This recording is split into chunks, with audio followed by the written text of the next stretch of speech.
Drought-stricken fields stretch endlessly across the Montana Territory, where two sisters stand at the edge of their failing ranch, watching the morning sun cast long shadows across the land their parents left behind. Pride runs deep in the Lawrence family, as deep as the roots of the century-old oak tree in their front yard.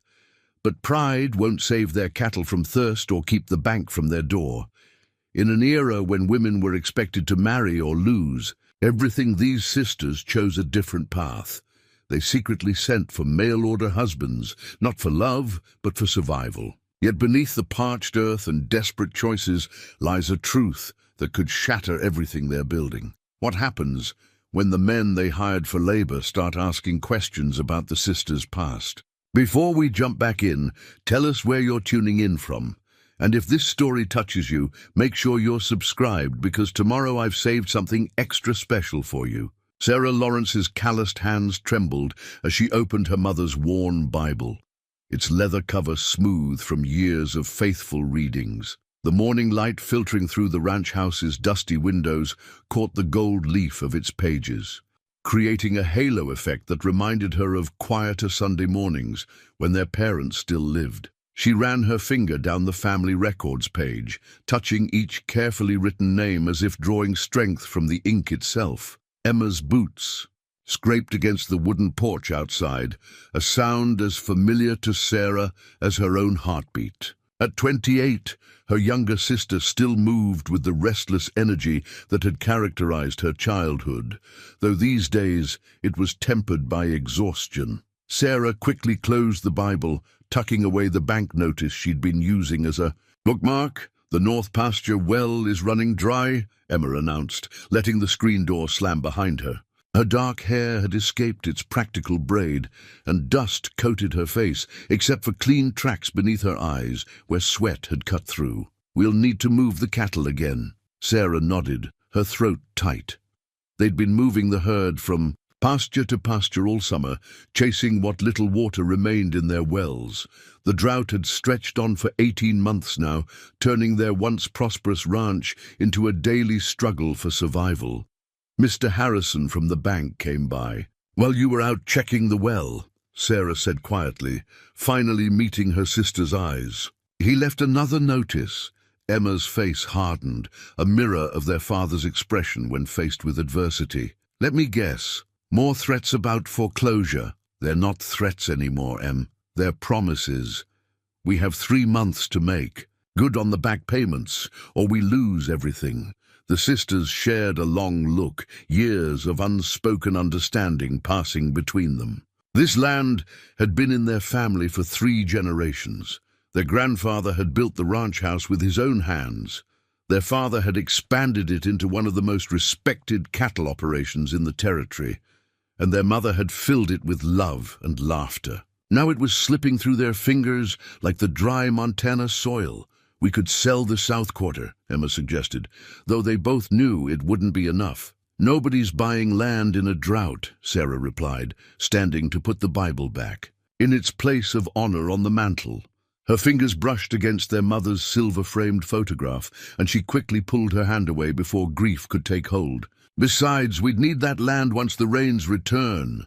"If the rains return," Emma corrected, dropping heavily into their father's old leather chair. "Sarah, we have to face facts. 2 women alone can't run this ranch, not in these conditions. The hands all left for better prospects months ago. We're killing ourselves trying to do the work of 10 men. Sarah pressed her lips together, an idea she'd been nurturing for weeks pushing its way to the surface. What if we weren't alone?" Emma's head snapped up, eyes narrowing. "No. Whatever you're thinking, no. We're not selling shares in the ranch to some man who'll take over everything our parents built." "Not selling," Sarah said carefully. "Hiring, with a very specific arrangement in mind." She crossed to her father's desk and pulled out a newspaper she'd hidden there days ago, folded to show a particular column of advertisements. Emma took it with suspicious eyes, then let out a sharp laugh of disbelief. "Mail-order husbands. Have you lost your mind?" "Think about it," Sarah pressed. "We need help. Strong backs, willing hands. Men looking for a fresh start out west would..." Work for room, board, and a small share of profits once we're back on our feet. It's a common enough arrangement. Those men expect wives, not employers, Emma protested. But Sarah could see the considering look in her eyes. So we'll be creative with the wording. Make it clear we're looking for working partners, not romance. Besides, she added with a hint of their old teasing, you're not getting any younger, little sister. Emma threw a cushion at her, but she was smiling now. You're one to talk, old maid. Her expression sobered. But Sarah, if we do this, we can never tell them the truth about any of it. Sarah's hand instinctively went to the high collar of her dress, though the marks hidden beneath had long since faded. No, she agreed softly. Some secrets have to stay buried. But we need help, Em. We need it soon, or everything our parents sacrificed for dies with this drought. The sisters looked out the window at their parched land, watching dust devils dance across fields that should have been green with summer grass. Finally, Emma nodded. Write the advertisement, she said. But be careful with the words. We can't afford any misunderstandings about the work or about us. Sarah squeezed her sister's shoulder, relief and anxiety warring in her chest. They were taking a desperate gamble, but then the Lawrence sisters had survived worse odds. Before, they would survive this too, whatever it took. She only prayed the men who answered their advertisement would never discover exactly what whatever it took had meant in their past.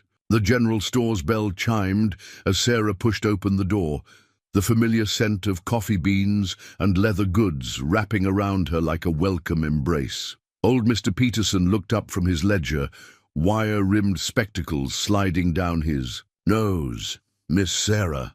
He nodded, voice carefully neutral. In a town this small, everyone knew the Lawrence sisters' situation. The usual supplies? Just paper and ink today, Mr. Peterson.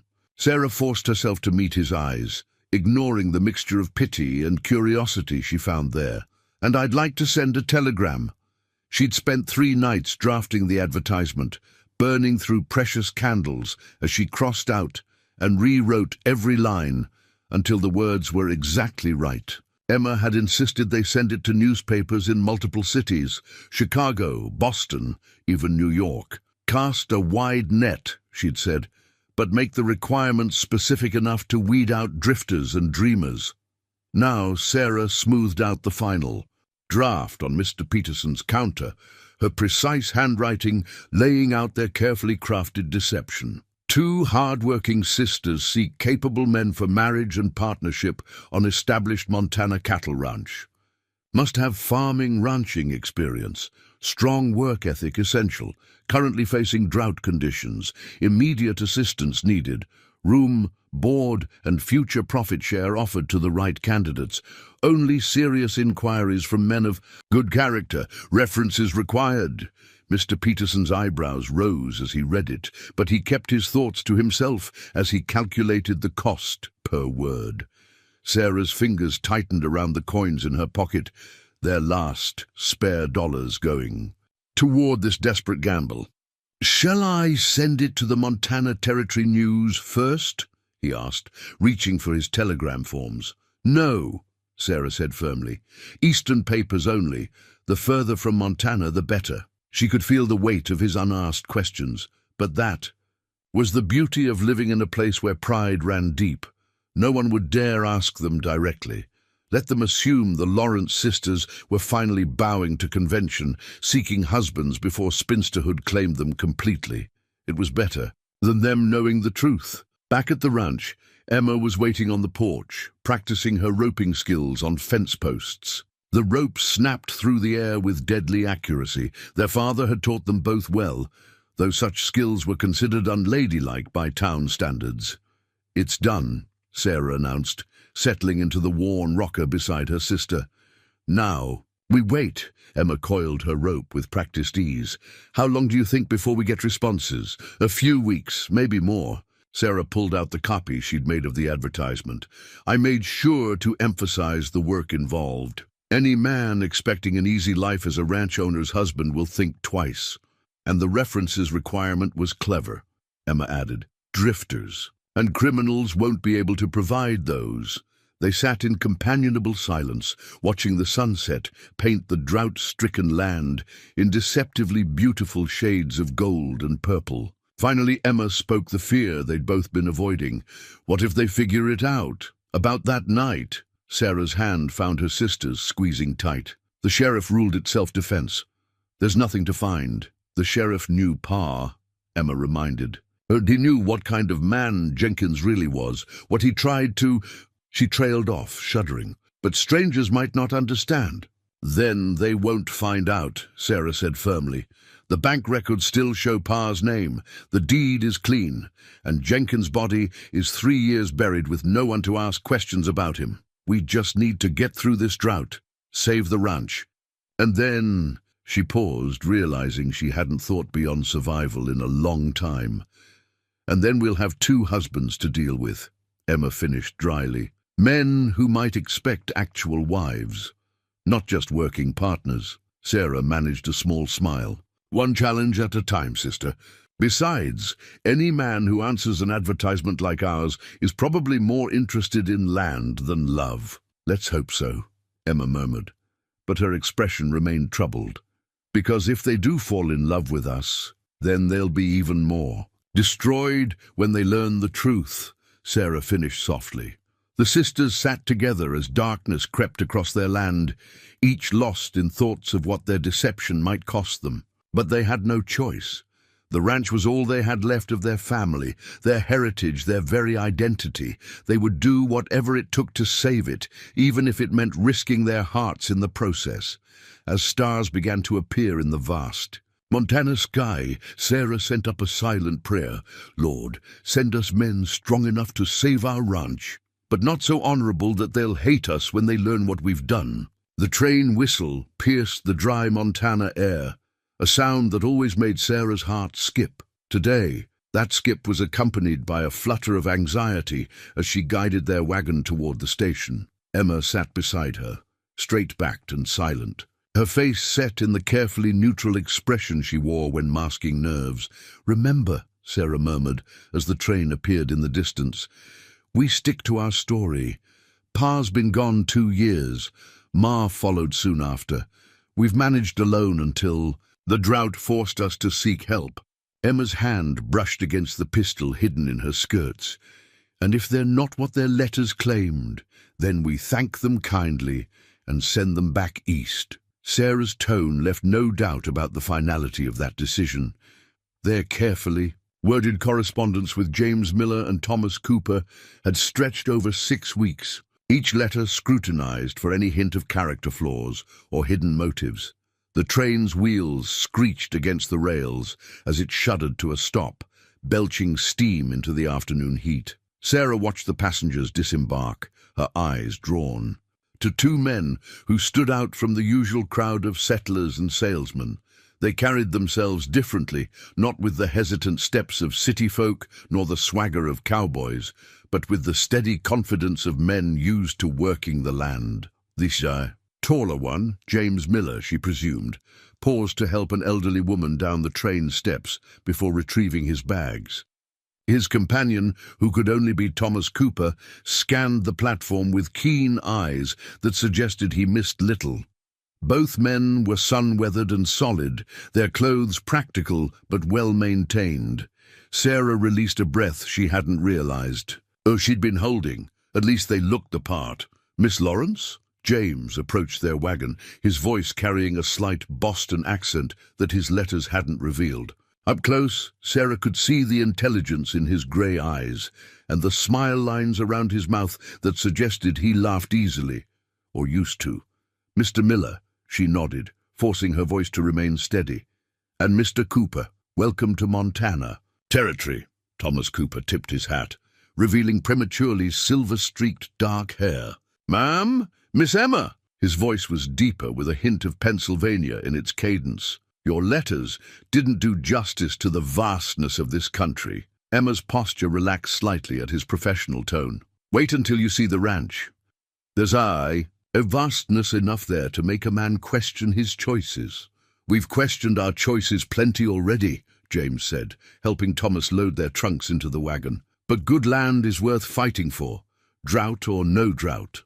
Sarah studied him as he spoke, noting the strength in his hands and the way he moved with deliberate efficiency. His references had painted him as a former farm owner who'd lost his land in a bank dispute, a man who understood both agriculture and adversity. You understand this is a working partnership? We're not offering a free ride, Thomas finished, swinging up into the wagon with practiced ease. No, ma'am, your letters made that clear enough. We're here to work, nothing more. But there was something in the way his gaze lingered on Emma that made Sarah's protective instincts flare. She clicked her tongue at the horses, turning them toward home as James settled in beside Thomas. The drought's been hard, she said, keeping her eyes on the road.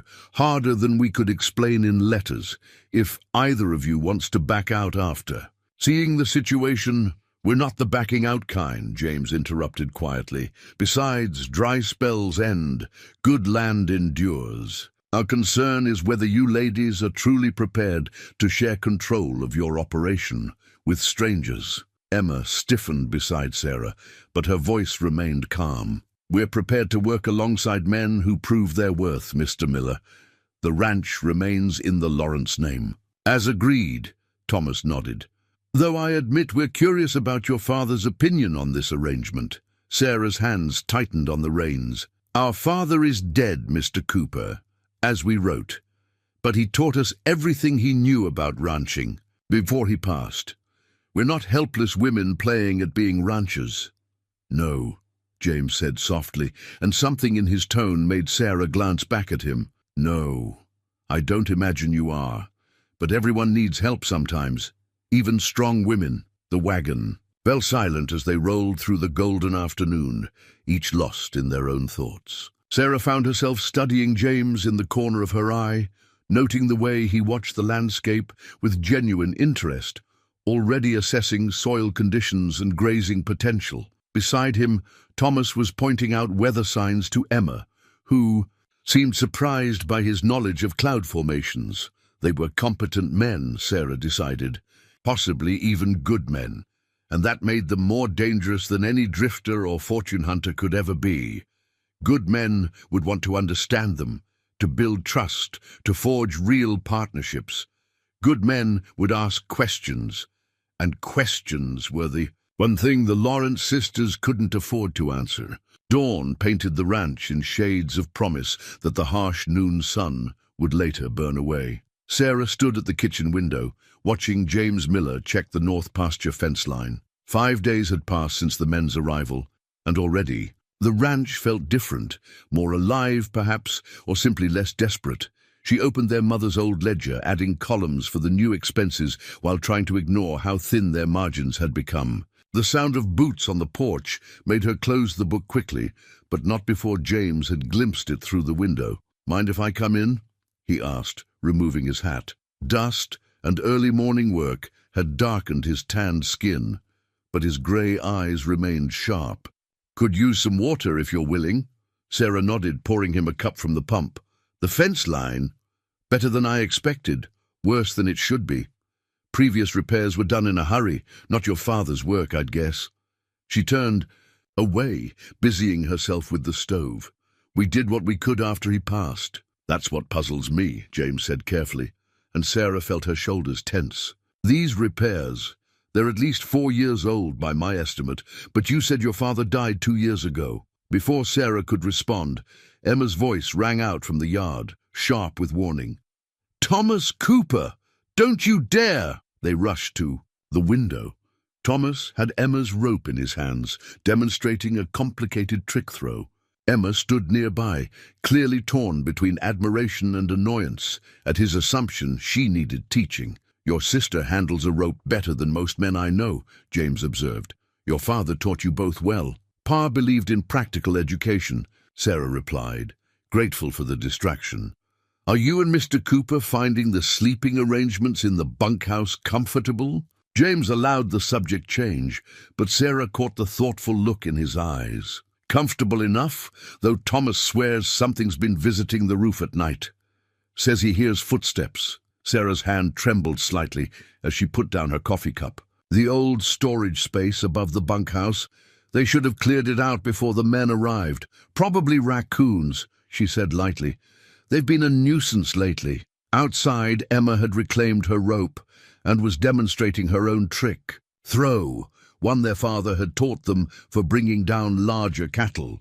Thomas watched with undisguised admiration, though Sarah noticed his eyes spent more time on Emma's face than her technique. "She's not what I expected," James said quietly. "Neither of you are." "Oh, and what did you expect, Mr. Miller?" Women desperate enough to advertise for husbands usually fall into two categories. Either they're helpless and looking for salvation, or they're clever and looking for someone to exploit. He met her eyes directly. "You and your sister are neither.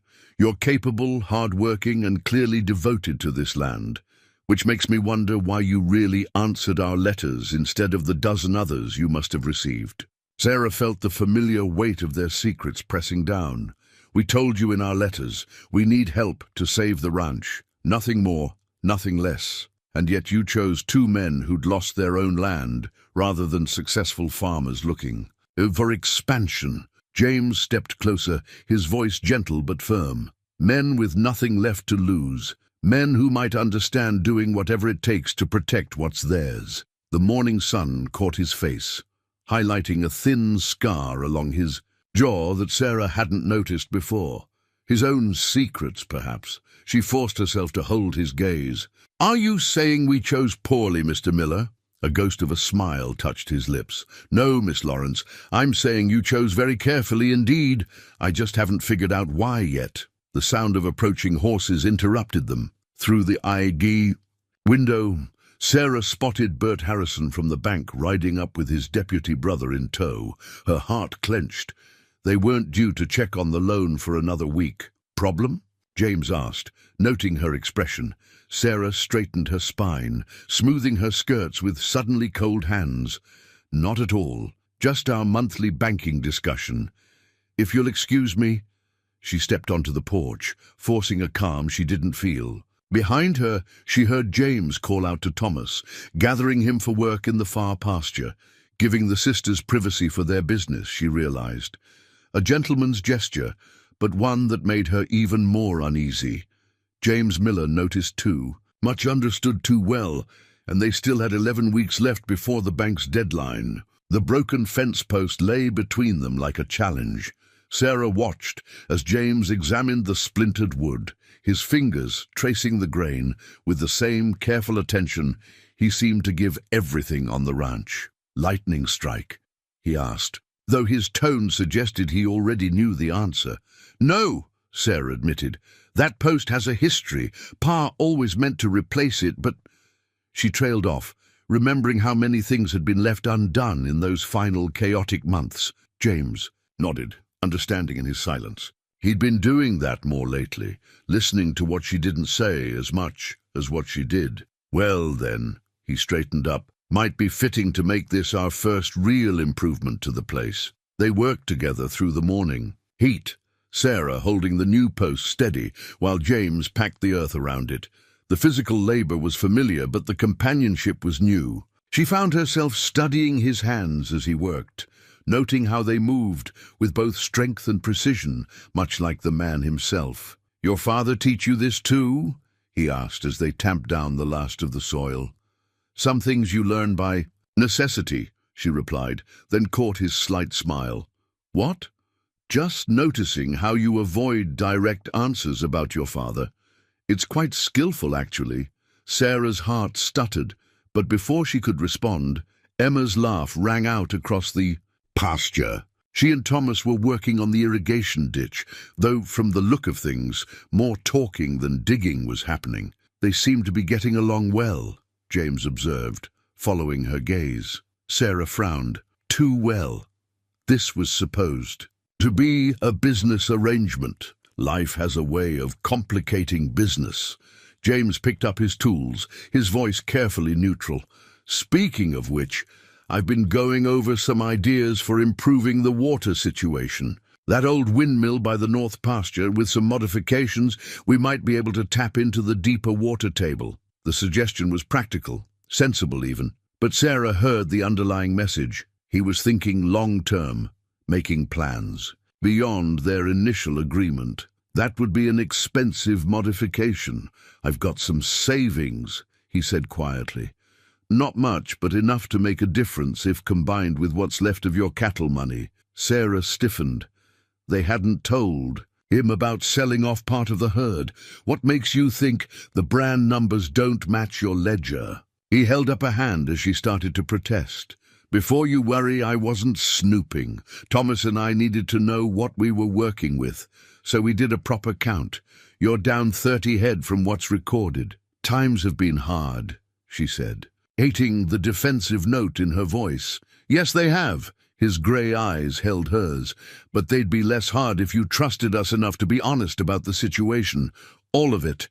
A sudden gust of wind caught Sarah's hair, carrying with it the scent of approaching rain. She looked up, hope warring with experience. Clouds are building. James accepted the subject change with his usual grace. Maybe this time they'll do more than tease. He gathered their tools, then paused. You know, trust works both ways, Miss Lawrence. Whatever you and your sister are protecting, whatever drove you to bring strangers onto your land, it doesn't have to be faced alone. Sarah watched him walk away, his words echoing in her mind. In the distance, Emma had mud on her cheek, and Thomas was looking at her sister like she'd hung the moon. They were all getting too comfortable, too close. This wasn't supposed to happen. The first fat raindrop hit her face, startling her from her thoughts. Within moments, a gentle shower was falling, the parched earth drinking it in greedily. Emma's delighted whoop carried across the pasture, and Sarah saw Thomas grab her hand, spinning her in an impromptu celebration. Even James had stopped walking, his face turned up to the rain, with an expression of pure joy that transformed his usual reserve. He caught her watching and smiled, not his usual careful smile, but something real and warming. Second chances come in strange ways, Miss Lawrence, he called out over the sound of the rain. Sometimes you just have to be brave enough to take them. Sarah stood rooted to the spot, feeling the rain soak through her dress, watching their careful plans dissolve like sugar in water. They'd wanted workers, partners in name only. Instead, they'd found men who noticed too much, felt too deeply, and made her wonder if some secrets were worth the weight of carrying them. The rain fell harder, and somewhere in the distance, thunder rolled, nature's own warning that storms, once started, couldn't be controlled. Thomas Cooper wasn't looking for secrets when he climbed into the bunkhouse loft to investigate the nighttime sounds. He'd simply grown tired of lying awake, listening to whatever walked the boards above his head. But as he pushed aside old trunks and dust-covered furniture, his lantern light caught something that made him pause. A woman's locket, half buried in decades of debris. It was a pretty thing, silver with delicate engraving, hanging from a broken chain. When he worked the catch open, he found 2 miniature photographs inside. The first showed a younger Sarah and Emma Lawrence, perhaps 5 years ago, but it was the second photo that held his attention. A newspaper clipping so small he had to squint to read it. "Local man missing," the headline declared. "Ranch hand Jenkins finds something interesting," Thomas startled, nearly dropping the locket. Emma stood in the loft entrance, her face shadowed by the lantern light. He hadn't even heard her climb the ladder. "Just exploring our mysterious midnight visitor," he said carefully, watching her eyes fix on the locket in his hand. "Raccoons, your sister said?"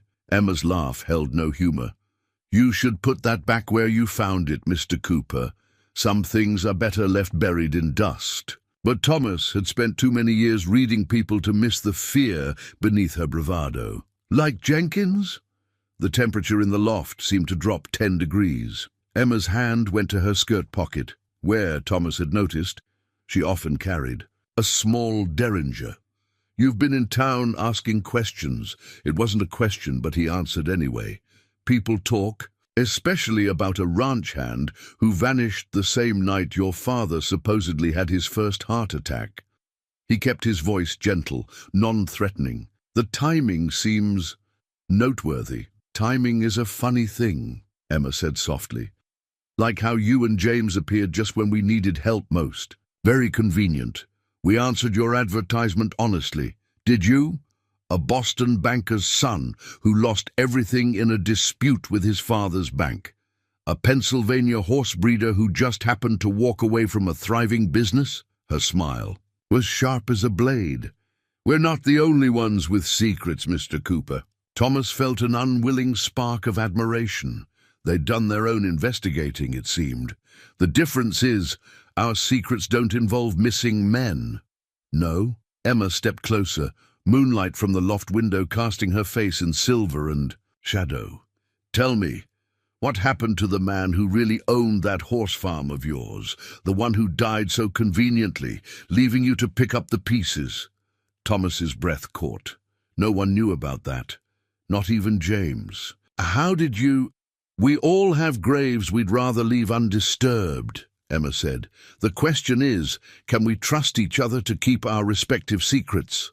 The loft creaked beneath them, decades of prairie winds having worked the joints loose. Down, below, they could hear James and Sarah talking as they returned from evening fence checks. Their voices were relaxed, almost intimate, the tone of people growing dangerously comfortable with each other. I care for you, Thomas said abruptly, surprising them both with his honesty. More than I should, given our arrangement. Whatever. Happened with Jenkins. Don't, Emma's voice cracked. Please, caring only makes everything harder. She held out her hand for the locket. Some mysteries should stay mysterious, Mr. Cooper. For everyone's sake. Thomas looked down at the silver locket, feeling its weight in more ways than one. Finally, he placed it in her palm but caught her hand before she could withdraw. The man who owned the horse farm was cruel to his animals and crueler to his workers. When he died, I made sure his horses found better homes, and his workers got their back pay. Sometimes justice wears a different face than the law expects. Emma's fingers trembled in his grasp. And sometimes, she whispered, the only choice is between terrible options. Their eyes met in the lantern light, understanding passing between them like a current. Slowly, deliberately, Emma pulled her hand away, tucking the locket into her pocket. Good night, Mr. Cooper. I trust we won't have any more problems with night visitors in the loft? He nodded, watching her descend the ladder with the same grace she showed on horseback.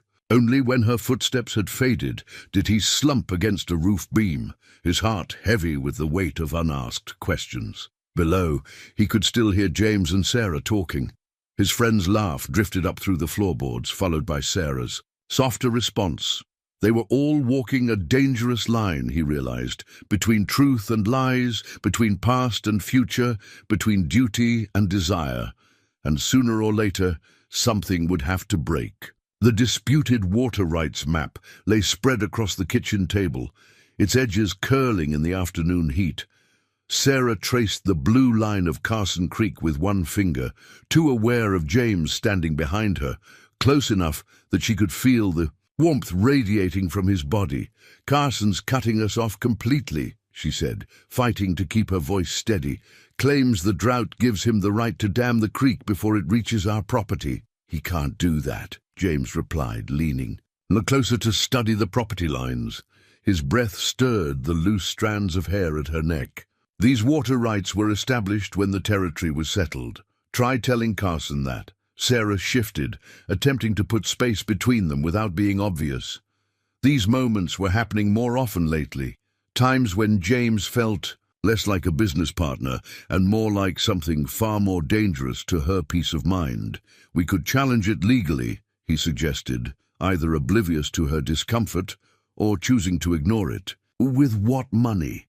Sarah turned to face him and immediately regretted it. They were too close now, his grey eyes intent on her face. Besides, by the time the court settled it, we'd have lost half the herd to thirst. A bead of sweat traced down her neck, and she saw James track its progress before quickly looking away.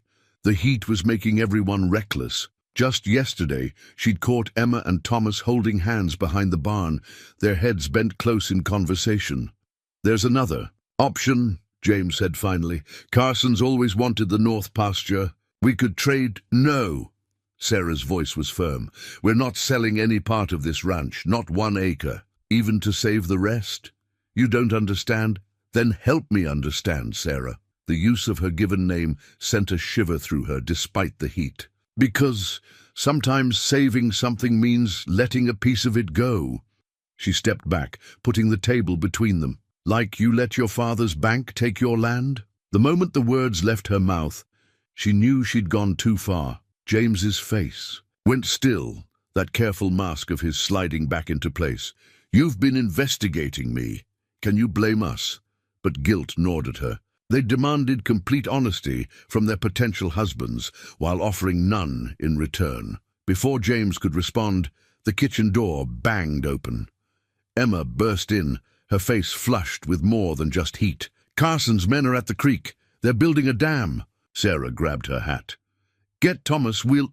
Already there, Emma interrupted. He rode out as soon as we spotted them. Said he'd tried talking first, but Thomas Cooper didn't have the most diplomatic reputation. They all knew. Sarah caught the worry in her sister's eyes, the same worry she suspected that showed in her own when James stepped toward the door. I'll go, he said, already reaching for his gun belt. You ladies stay here. Like hell we will, Emma snapped, then blushed at her own language. It's our water rights they're stealing, and our men they're facing, Sarah added without thinking. 3 heads turned to stare at her, and she felt heat flood her cheeks. Our workers, I mean. A ghost of a smile touched James's lips. Of course. Well then, Miss Lawrence, shall we go defend what's ours, whatever that might be? The ride to Carson Creek was tense, dust coating their throats as they pushed the horses hard. Sarah found herself watching James's straight back ahead of her, remembering the warmth of him in her kitchen. Beside her, Emma rode with the same intensity she brought to everything, but her eyes kept straying to the horizon where Thomas had disappeared. They heard the confrontation before they saw it. Thomas's deep voice carried across the dry grass, followed by the sharper tones of Carson's foreman. As they crested the last rise, Sarah's heart stuttered. Thomas stood, outnumbered, 4 men facing him with hands hovering near gun belts. But it was the look on his face that scared her, the same look Emma got when someone threatened what she loved. James spurred his horse forward, dust rising in his wake. Sarah watched him ride into danger for her ranch, her water, her future, and felt something inside her crack like sun-baked earth finally accepting rain. They were all in too deep now. The careful walls between business and pleasure, between partnership and passion, were crumbling like the dry creek banks beneath their feet, and Sarah wasn't sure anymore if she wanted to rebuild them. In the distance, thunder rolled across the prairie. A storm was coming one way or another. The only question was, what would be left standing when it passed? The torn bank letter trembled in Sarah's hands as she read it for the 3rd time, hoping somehow the words would change. They didn't. Behind her, the grandfather clock ticked away precious seconds, its rhythm matching her racing heart. Sarah. Emma's voice from the doorway was tight with worry. Thomas just rode in from town. Harrison's been talking to people about Jenkins. The letter crumpled in Sarah's grip. Which Harrison? The deputy. Emma crossed the room, her skirts rustling, like dry leaves.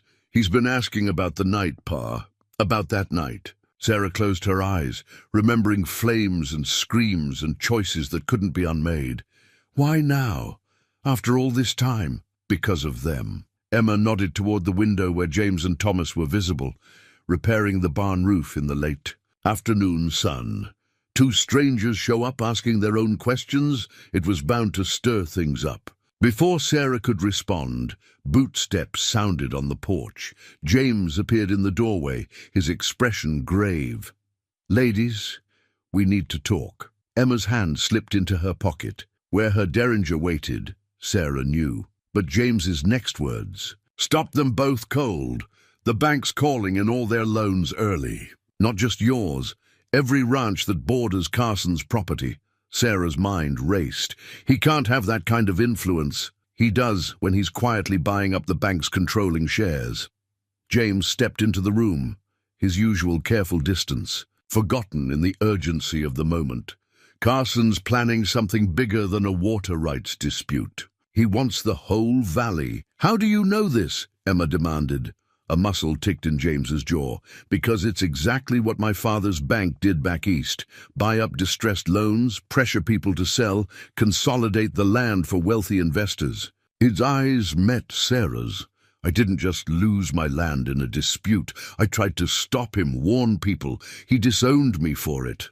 The confession hung in the air between them, heavy with implications. Sarah found herself stepping toward him without conscious thought. Why are you telling us this now? Because you have 2 weeks, not 3 months. He ran a hand through his hair, frustration evident in every line of his body. And because I'm tired of dancing around the truth. All of it. James, Sarah started.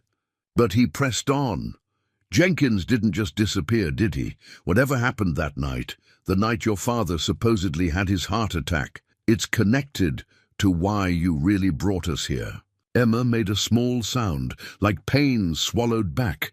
Outside, they could hear Thomas climbing down from the roof, his boots heavy on the ladder. You don't understand, Sarah whispered. Then help us understand. James closed the distance between them, close enough that she could see the flecks of blue in his grey eyes. Whatever it is, Sarah, we can face it together. But these secrets, they're eating you alive, both of you. And if the truth destroys everything? Emma's voice cracked. If it makes you see us differently. I already see you, James said softly, but his eyes never left Sarah's face. I see a woman who would do anything to protect her sister and her land. I see someone who carries guilt for choices I suspect she had no choice in making. Sarah felt tears burning behind her eyes. You can't know that, can't I? The night terrors Emma tries to hide, the way you both flinch when someone mentions Jenkins or your father in the same breath, the burns on that hidden section of barn wall. His voice gentled. We're not blind, Sarah, and we're not afraid. Of hard truths, Thomas's boots sounded on the porch steps, and Emma stiffened. But Sarah barely heard him enter, too caught in the intensity of James's gaze. The understanding she saw there, he knew, maybe not the details, but enough. And he was still here, still looking at her, like she was something precious rather than stained. 2 weeks, she said finally, her voice hardly more than a whisper. If we're going to risk everything on the truth, we need a plan first. James nodded slowly. Carson won't wait. If we're going to save the ranch isn't all we need to save, Emma interrupted. She had moved to stand beside Thomas, their shoulders touching. Is it, sister? Sarah looked at the crumpled bank letter in her hand, then at the three. People who had somehow become essential to her world. Trust, her father used to say, was like a match. Strike it at the wrong time and everything burns. But sometimes she was beginning to realize you had to risk the fire to forge something stronger.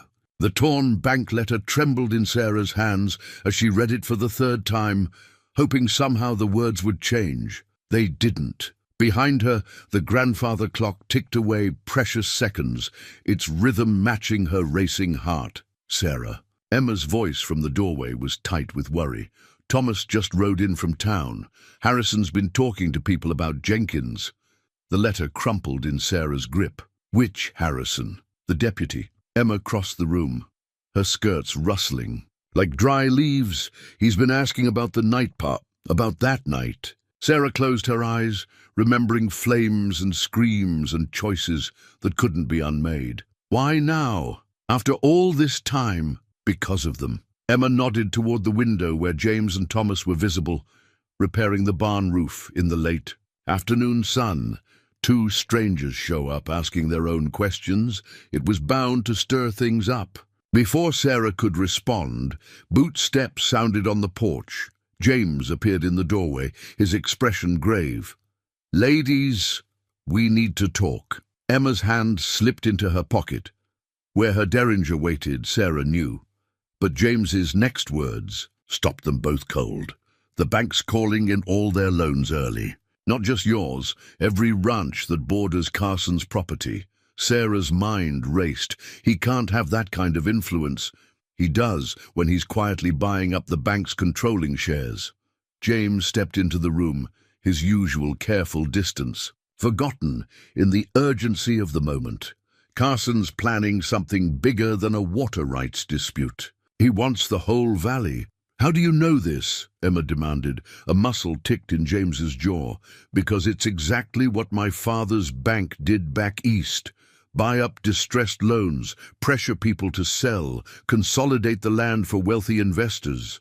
His eyes met Sarah's. I didn't just lose my land in a dispute. I tried to stop him, warn people. He disowned me for it. The confession hung in the air between them, heavy with implications. Sarah found herself stepping toward him without conscious thought. Why are you telling us this now? Because you have 2 weeks, not 3 months. He ran a hand through his hair, frustration evident in every line of his body. And because I'm tired of dancing around the truth. All of it. James? Sarah started. But he pressed on. Jenkins didn't just disappear, did he? Whatever happened that night, the night your father supposedly had his heart attack, it's connected to why you really brought us here. Emma made a small sound, like pain swallowed back. Outside they could hear Thomas climbing down from the roof, his boots heavy on the ladder. You don't understand, Sarah whispered. Then help us understand. James closed the distance between them, close enough that she could see the flecks of blue in his grey eyes. Whatever it is, Sarah, we can face it together. But these secrets, they're eating you alive, both of you. And if the truth destroys everything? Emma's voice cracked. If it makes you see us differently? I already see you, James said softly, but his eyes never left Sarah's face. I see a woman who would do anything to protect her sister and her land. I see someone who carries guilt for choices I suspect she had no choice in making. Sarah felt tears burning behind her eyes. You can't know that, can't I? The night terrors Emma tries to hide, the way you both flinch when someone mentions Jenkins or your father in the same breath.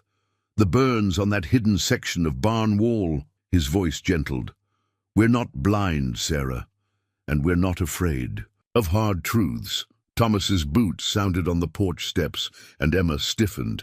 But Sarah barely heard him enter, too caught in the intensity of James's gaze, the understanding she saw there. He knew, maybe not the details, but enough. And he was still here, still looking at her like she was something precious rather than stained. 2 weeks, she said finally, her voice hardly more than a whisper. If we're going to risk everything on the truth, we need a plan first. James nodded slowly. Carson won't wait. If we're going to save the ranch isn't all we need to save, Emma interrupted. She had moved to stand beside Thomas, their shoulders touching. Is it, sister?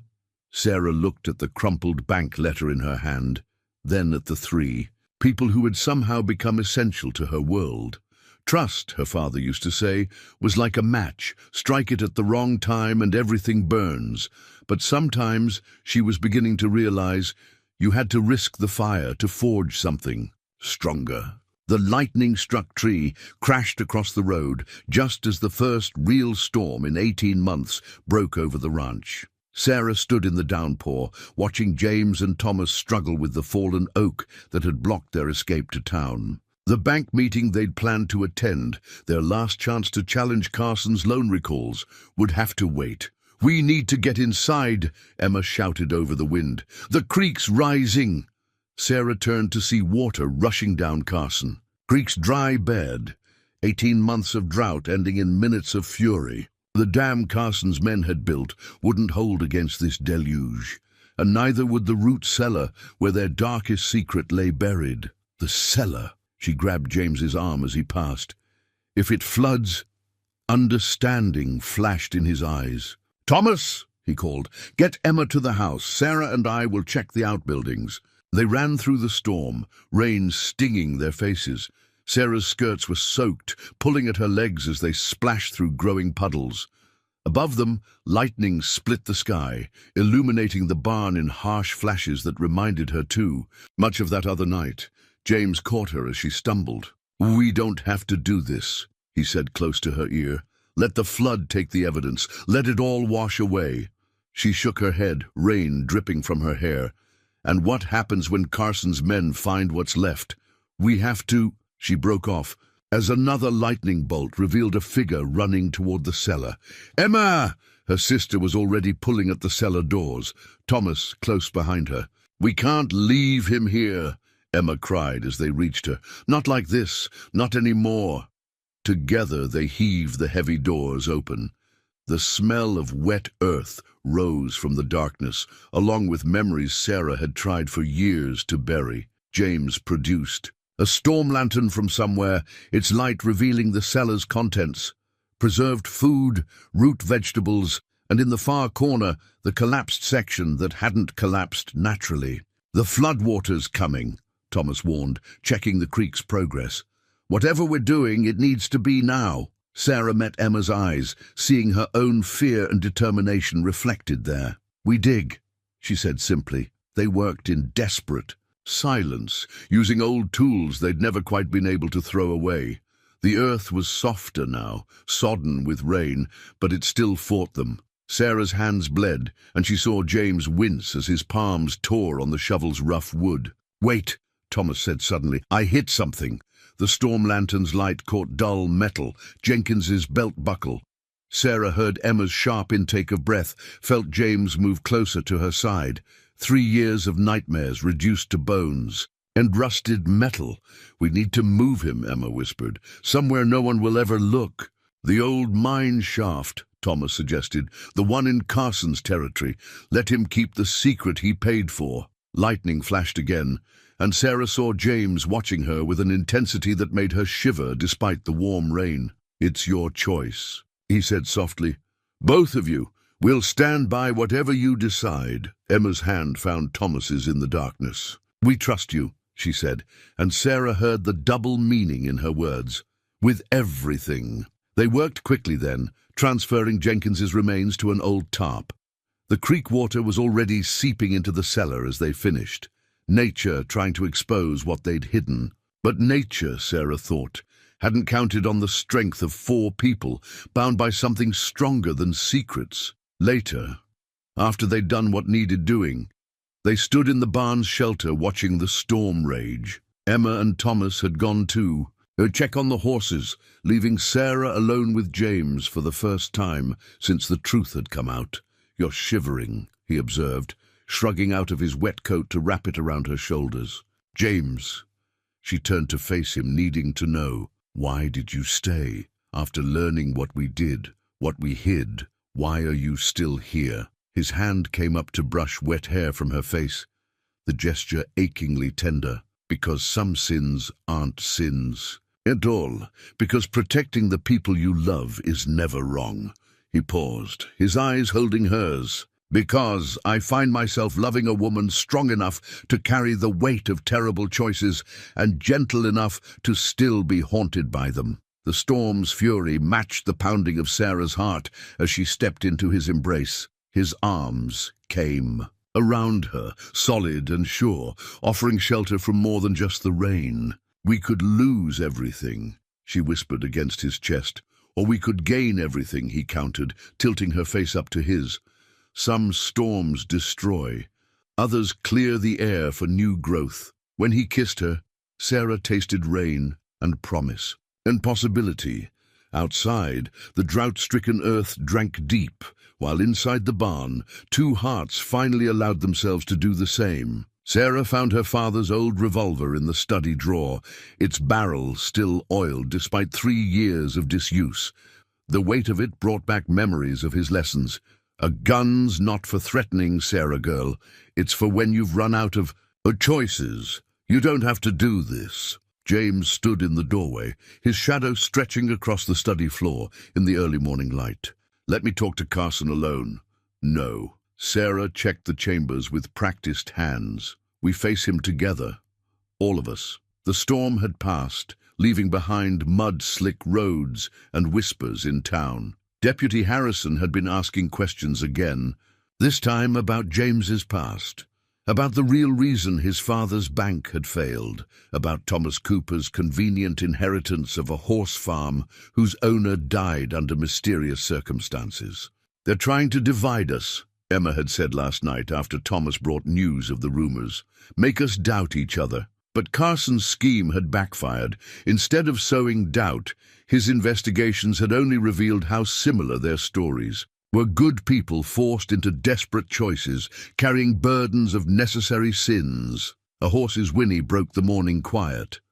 Thomas's voice carried from the yard, sharp with warning. Sarah moved to the window, James close behind her. Carson's men, both 6 of them armed, sat their horses in the ranch yard, and at their head, Harrison, Sarah breathed. The deputy's badge caught the sun like an accusation. "Sarah Lawrence," Harrison called out, "we have some questions about James Miller's real identity, and about that night 3 years ago." Emma appeared on the porch, Thomas a protective shadow. Behind her, Sarah saw her sister's hand drift to her skirt pocket, to her derringer, always close now. "This is private property."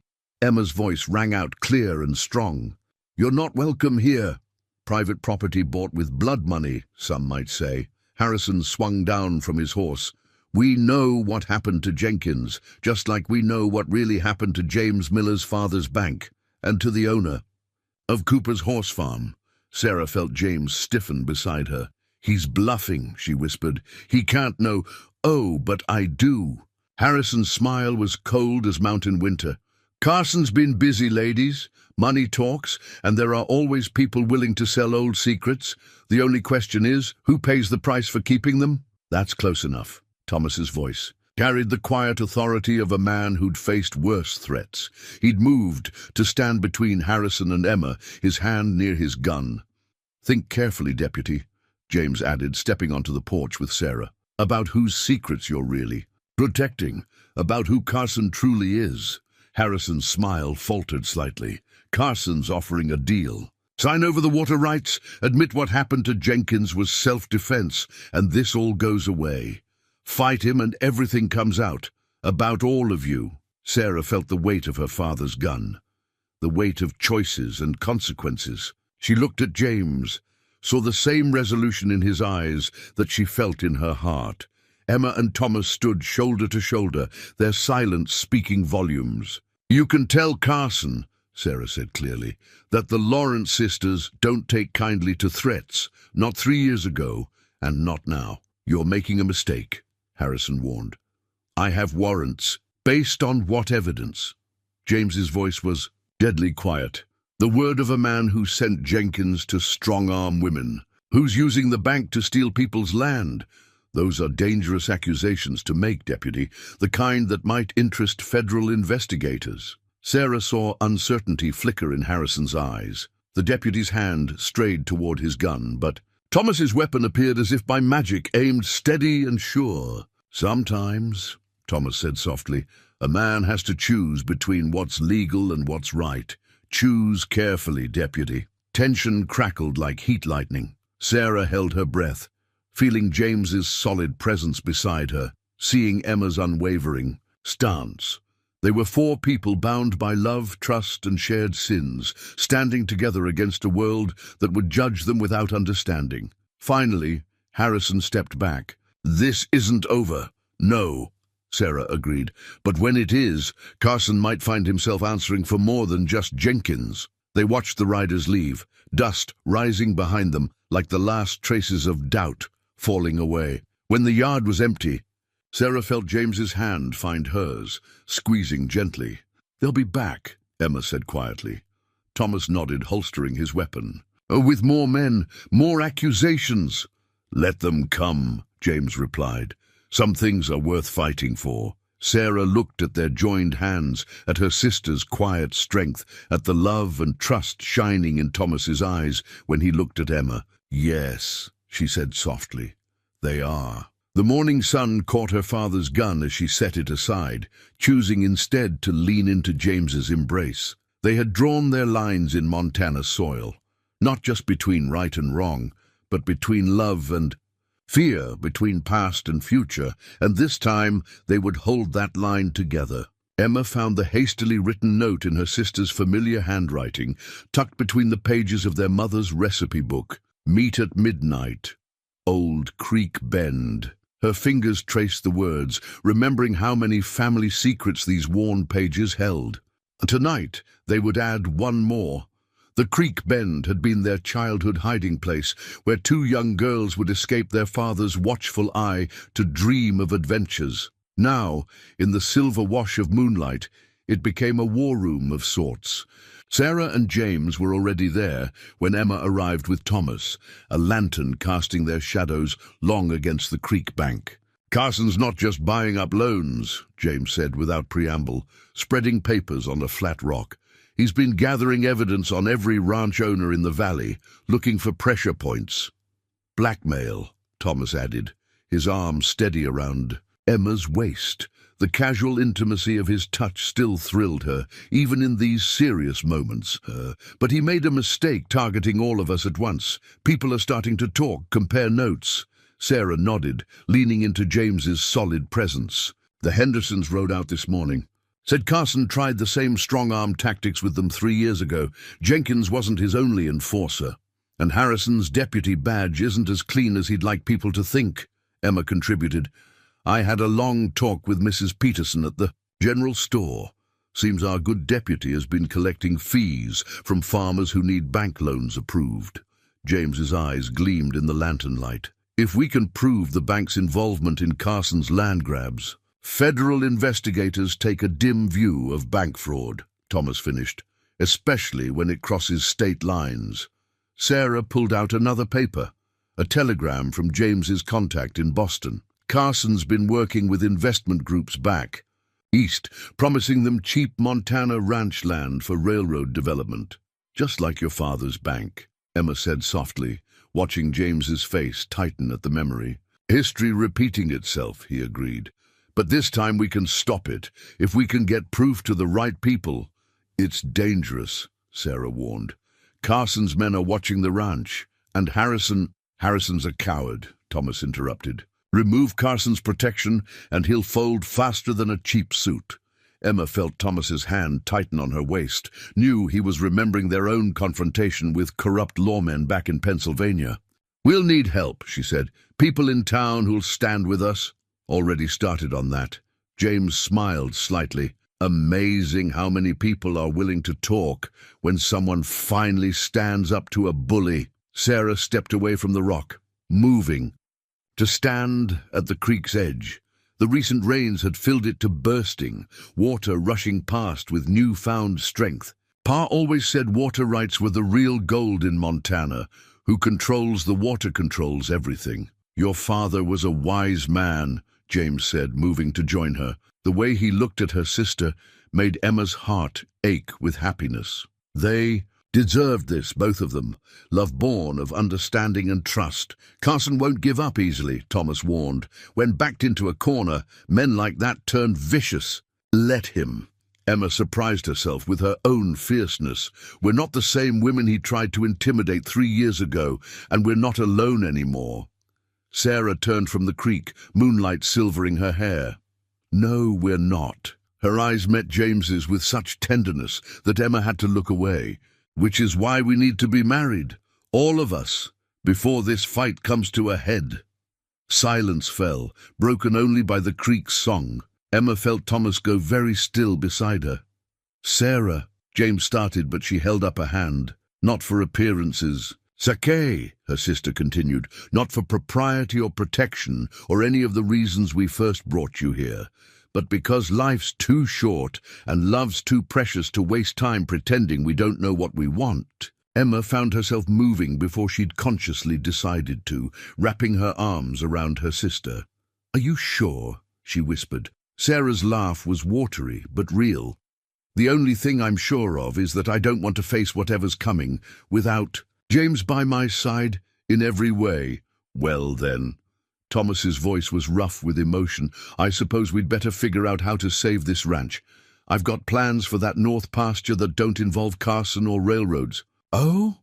Emma turned in his arms, heart dancing. What plans would those be? His kiss was answer enough, sweet and sure and full of promises. Nearby, she heard James murmur something that made Sarah laugh, a sound of pure joy that hadn't graced their ranch in far too long. The moon sailed high above, witnessing their plans and promises. Tomorrow would bring danger and difficult choices, but tonight belonged to love. Love that had grown from necessity into something as deep and true. As the creek's renewed flow beside them, the hidden deed fell from their father's Bible as Sarah reached for it during evening prayers, yellowed paper floating to the floor like autumn leaves. Emma caught her breath, recognizing their father's careful handwriting. James picked it up. Before Sarah could move, his eyes widening as he read. "This is a transfer deed," he said slowly, "for Carson's water rights, dated 3 days before Jenkins died." Sarah's hands trembled as she took the document. "That's impossible. Carson's always owned those rights." "No." Emma moved closer, memory stirring. "Remember how angry Pa was that last week? The meetings in town he wouldn't talk about." Thomas joined them at the study table, lamplight catching the silver in his dark hair. "He bought the rights out from under Carson," he said with quiet admiration. "That's why Carson sent Jenkins. Not just to pressure him to sell the ranch, but to find this deed," James finished. "Without it, Carson could keep claiming the water as his." Sarah sank into her father's old leather chair, document clutched to her chest. "All this time, Pa died protecting more than just us. He died protecting the whole valley, and Carson's been trying to steal it back ever since," Emma added bitterly. "Using the bank, using Harrison, using fear," Thomas said, his hand finding Emma's shoulder. "But fear only works when people feel alone." James nodded, picking up their father's Bible with careful reverence. "The deadline for the loan recall is tomorrow. Carson will expect us to either sell or try to fight it in court. He won't expect this." Sarah smoothed the deed with trembling fingers. "But if we use it, everyone will know about Jenkins," Emma finished softly. "About what we did." Silence fell, heavy with memory and consequence. Outside, nightbirds called across the prairie, reminding them how much had changed since that other night 3 years ago. Sarah felt James move behind her chair, his presence solid and sure as mountain bedrock. "Tell me something," he said quietly. "That night with Jenkins, if you had it to do over, knowing everything that would follow, I'd do it again." The words came without hesitation. Sarah looked up at him, needing him to understand, to protect Emma, to protect our father's legacy. "Some choices you make with your heart, not your conscience." His hand found her shoulder, squeezed gently. "Like choosing to trust strangers with your darkest secrets." "Like choosing to love someone," Emma corrected, moving into Thomas's embrace. "Even knowing they might break your heart when they learn the truth." Thomas pressed a kiss to her temple. "Some truths strengthen love rather than break it." Sarah watched her sister's face soften with happiness and felt James's thumb brush tenderly across her neck. They had come so far from that desperate advertisement, from thinking they could keep their hearts walled off while accepting help. "Tomorrow, then," she said, standing, "we take the deed to town, show everyone what Carson's really been fighting to hide. Not just the deed." James pulled out the papers they'd gathered, proof of Carson's corruption spanning 3 states. Everything. No more secrets, no more fear. Harrison won't stand with Carson once the truth's out, Thomas added. "Men like that survive by choosing the winning side." Emma's laugh held an edge of steel. "And Carson's about to learn what Pa always said, you don't get between Montanans and their water rights." Sarah felt tension ease from her shoulders as James's arms slipped around her waist. "I wish Pa could see this," she whispered. "See how his last fight finally ends. He sees." Emma's voice was soft but certain. "He sees that his daughters found good men. Men willing to stand beside them, not in front of them. Men who understand that love and justice sometimes wear unusual faces," Thomas added, making Emma smile. James turned Sarah in his arms, his eyes holding hers, with an intensity that made her heart race. "Whatever happens tomorrow," he said quietly, "know that I'm proud to stand with you, to share your burdens and your battles." "And your triumphs," Thomas added, grinning as Emma kissed him. Sarah looked at the deed that had cost so much, had shaped so many lives. Tomorrow, it would change everything again, but this time they faced the change together, not as business partners or convenient allies, but as family, for Pa, she said softly, tucking the deed safely away. "For the valley," Emma added. "For justice," Thomas contributed. James's kiss was gentle but fierce with promise. "For love," he whispered against her lips, "all of it in the end. For love." Outside, the night wind carried the scent of rain and renewal. Tomorrow would bring its own storms, but tonight they had truth, trust, and each other, and in Montana, territory that was more precious than any deed, more powerful than any secret. The morning sun caught Sarah's mother's wedding ring as James slipped it onto her finger, the simple gold band meaning more now than she'd ever imagined it could. Emma's matching ring, worn by their father's mother before her, graced her sister's hand where Thomas had placed it moments earlier. A quiet ceremony in the ranch house parlor wasn't what any of them had planned, but with Carson's deadline hours away, they needed this moment of peace before the storm. "The rings were supposed to wait," Emma whispered, watching Thomas sign the marriage certificate Judge Matthews had brought out from town. "Until after. Some things shouldn't wait," James said quietly, his hand steady as he added his own signature beside Sarah's. "Some promises need to be made while we can still choose the moment." The judge, an old friend of their father's, watched with understanding in his rheumy eyes. He'd brought more than just marriage licenses on this early morning visit.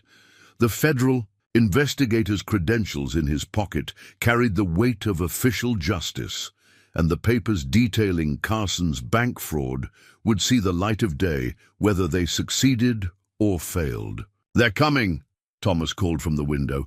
"Carson's got at least 15 men with him." Sarah felt James's hand tighten on hers, saw Thomas move instinctively closer to Emma. The bonds between them were official now, but they'd been forged long before any papers were signed. "Remember," Judge Matthews said, gathering his documents, "I'm riding for the federal marshal as soon as I leave. Just keep them talking for 2 hours. That's all we need." "Time to face the music," Emma said, checking her derringer one last time before tucking it away.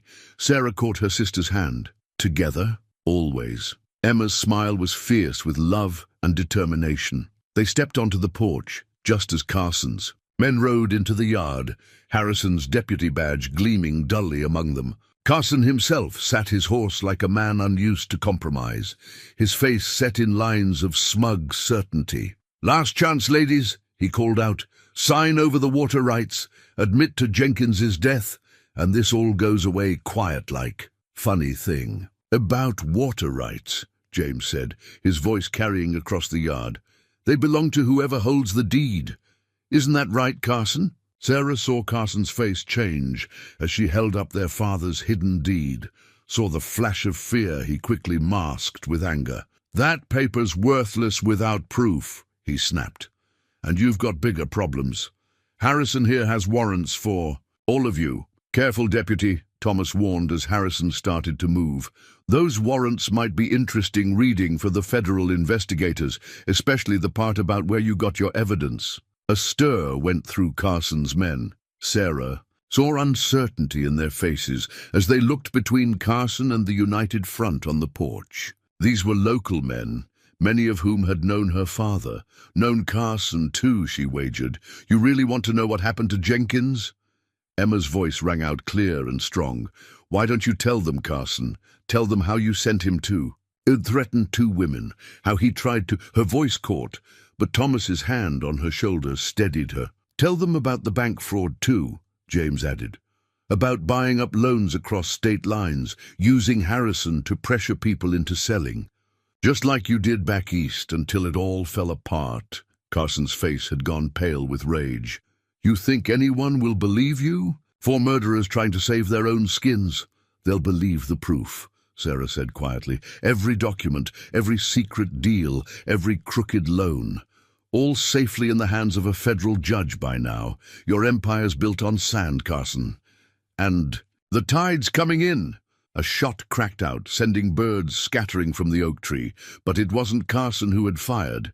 It was one of his own men firing into the air before turning his horse. "This ain't what I signed on for, Carson," the man said. Others muttered agreement, reining their horses back. Harrison looked desperately between his departing men and Carson's thunderous face. "Now wait a minute. It's over," James said firmly. "The only question is whether you leave quietly or in federal custody." Sarah watched Carson's face as he realized the truth. He was alone. His carefully built web of threats and secrets had snapped, leaving him exposed in the morning light. "This isn't finished," he snarled, wheeling his horse around.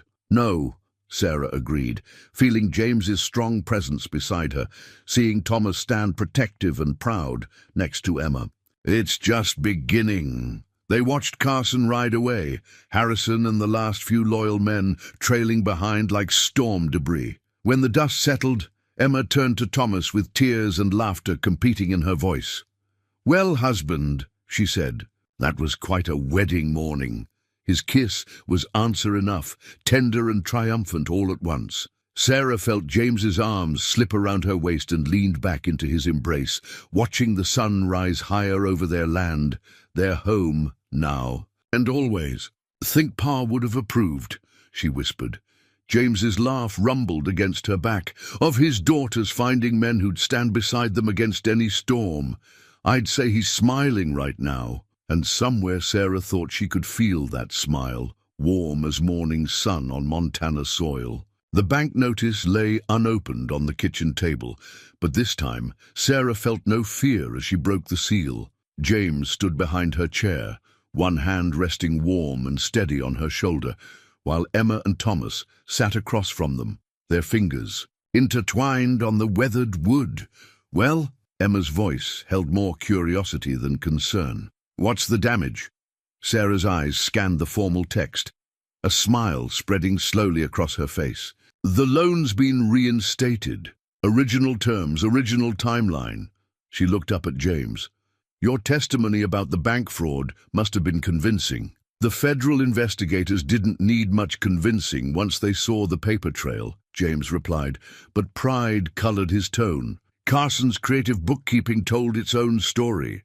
Along with Harrison's confession, Thomas added with grim satisfaction. "Amazing how quickly he turned on his former boss once he realized which way the wind was blowing." Emma snorted softly.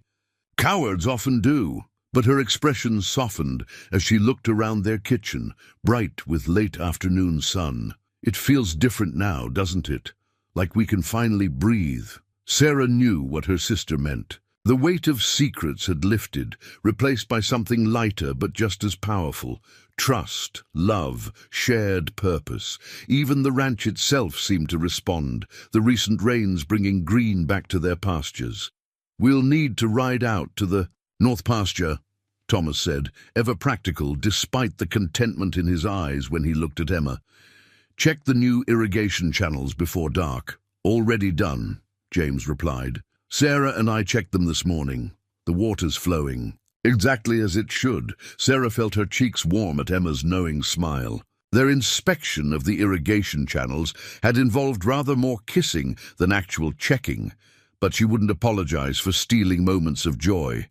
They'd earned them. "The Henderson place needs help with their fencing," Emma mentioned. "Now that Carson's not breathing down everyone's neck, folks are starting to work together again, like the old days." Speaking of the old days, Thomas hesitated, then pushed on. "We found something else in the root cellar while we were cleaning it out. Something you both should see." He produced a tin box, rust-spotted but intact. Sarah recognized it immediately. Their father's old letterbox, thought lost in the chaos after his death. Her hands trembled slightly as she opened it. Inside lay bundles of letters, carefully tied with faded ribbon. But these weren't business correspondence. They were love letters, decades of them, exchanged between their parents during their fathers. "Frequent trips to negotiate water rights and cattle sales.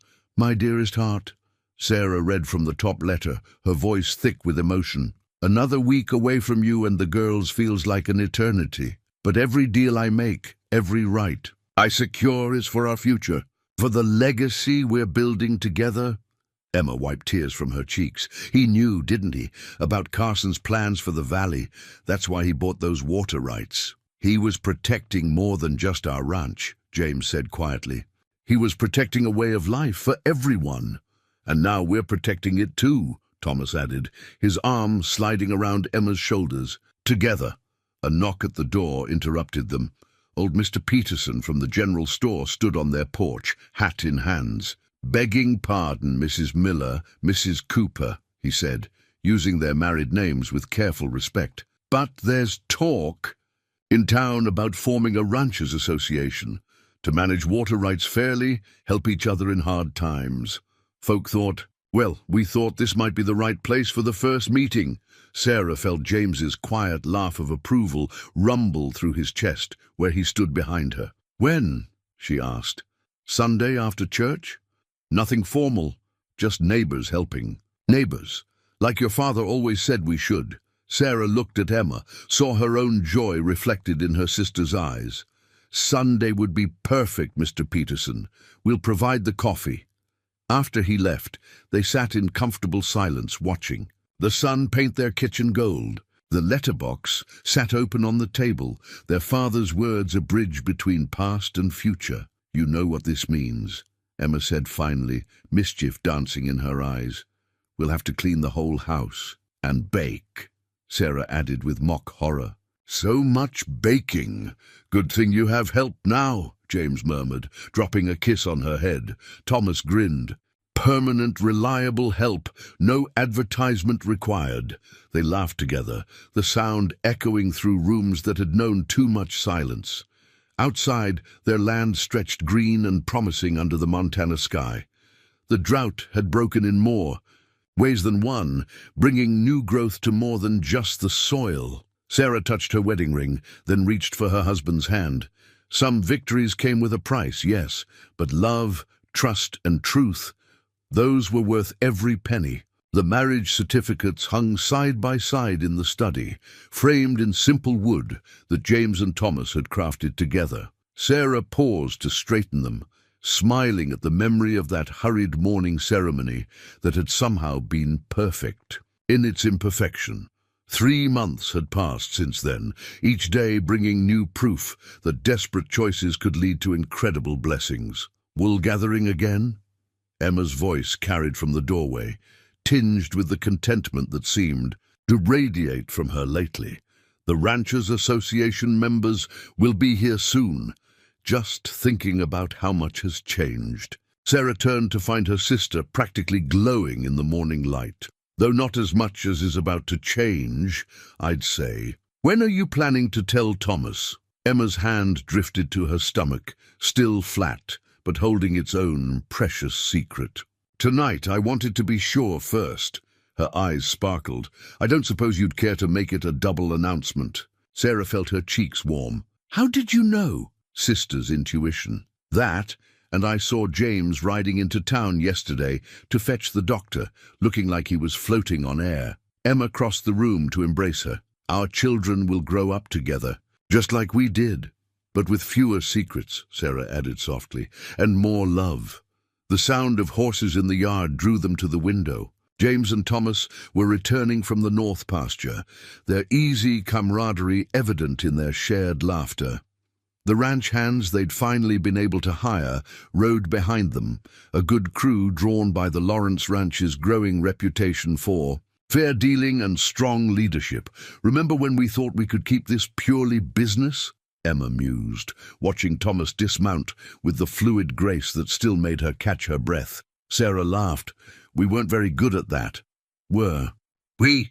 "Thank God," James said from the doorway, and Sarah turned to find him watching her with the same tender intensity that never failed to make her heart race. "Though I seem to recall someone being very insistent about keeping things professional. Clearly, I came to my senses." Sarah went to him, fitting herself against his side as naturally as breathing. "The Ranch Association members are coming to discuss the new irrigation project." "Already handled," Thomas announced, joining them with his arm sliding around Emma's waist. The Henderson place agreed to let us run the channels through their South Quarter. With the shared maintenance agreement, everyone benefits. Emma beamed at him. Have I mentioned lately how glad I am we advertised for husbands? Once or twice, Thomas replied, dropping a kiss on her temple. Though I'm still not sure husband was the role you were actually advertising for. Partners, Sarah corrected, feeling James's answering squeeze. In every sense of the word. The sound of approaching wagons signaled the arrival of their neighbors. Through the window, they could see the Hendersons, the Petersons, even old Judge Matthews making his way up the drive. People who had stood with them against Carson, who now worked beside them to build something stronger than any one ranch could achieve alone.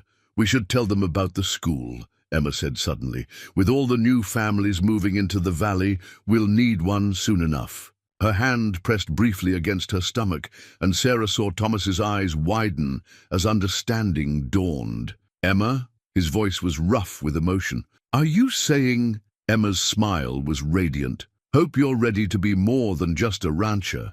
Husband? Thomas whooped with joy, swinging her in a circle that made her laugh.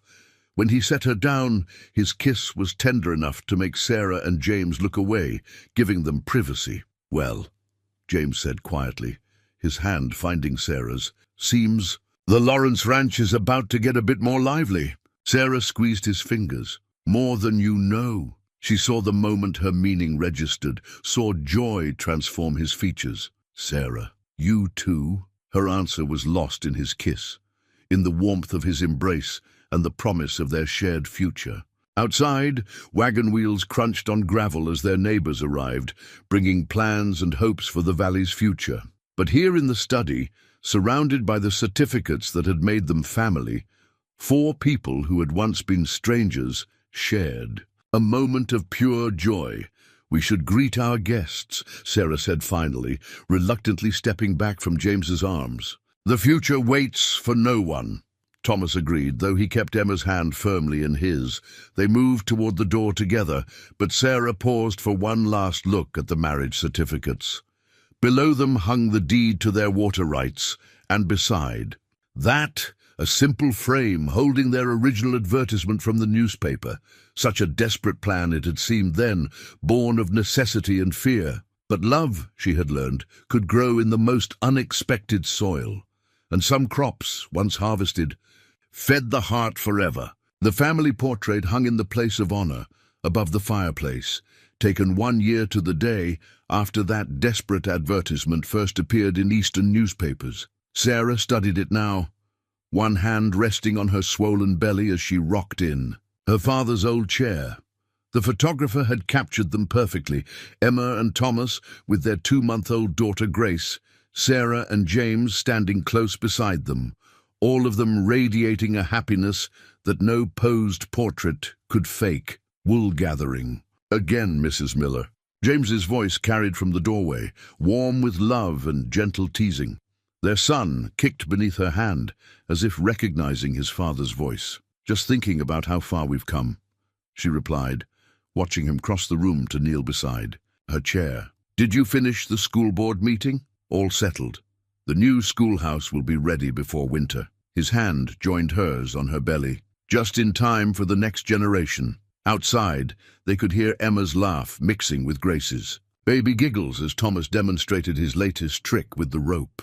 The sound of ranch hands calling to each other drifted in from the north pasture, where the autumn cattle drive was being organized. Carson's trial ended, James said quietly. Thomas got word in town. 20 years for bank fraud and conspiracy. Sarah nodded, unsurprised. And Harrison? 5 years, with consideration for his testimony. James's eyes held hers. It's really over, Sarah.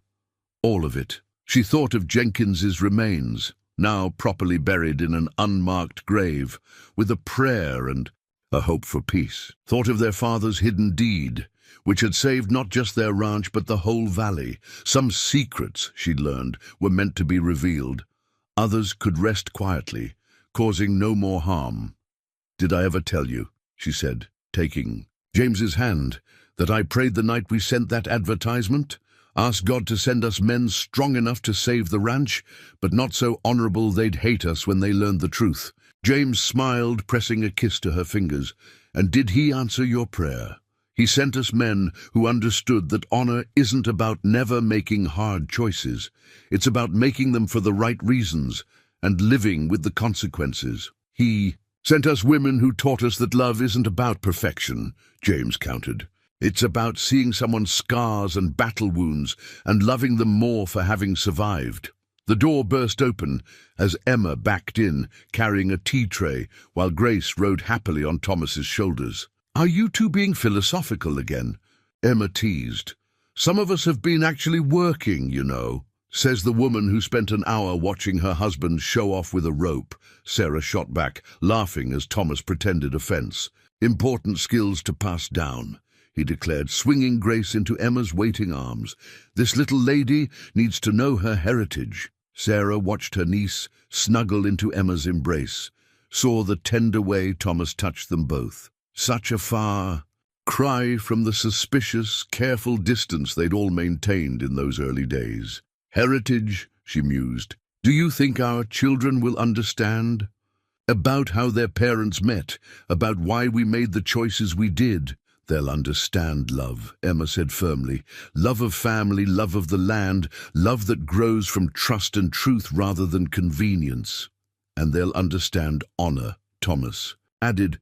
"The kind that comes from standing together against storms, from choosing what's right over what's easy." James helped Sarah stand, one arm supporting her, as they moved to join their family by the fire. "They'll understand home," he said quietly, "because that's what we've built here, all of us together. Not just a ranch or a marriage or a business partnership. A home." The setting sun painted the room in shades of gold, catching the glass of their family portrait. Sarah looked at their smiling faces, then at the real people gathered around her. Emma, strong and tender, bouncing Grace on her knee. Thomas, watching them with devoted eyes while stoking the fire. James, solid and true, beside her, his hand never leaving hers. "A home," she repeated softly, "built on desperate choices that turned into precious gifts." "Speaking of gifts," Emma said with a knowing smile, "have you decided on names yet?" Sarah met James's eyes, saw his slight nod. "If it's a boy, we're thinking of calling him Lawrence, for Pa." "And if it's a girl?" Thomas asked.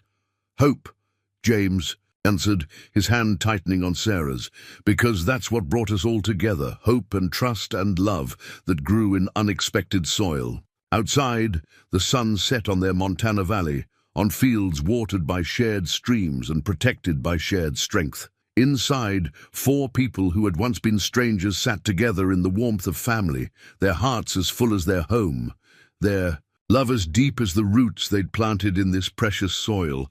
And somewhere, Sarah thought, her father was smiling, knowing his daughters had found not just husbands, but partners, not just help, but love. Not just survival, but triumph. That Lawrence's legacy would live on, in blood and bond and blessed choice, for generations to come.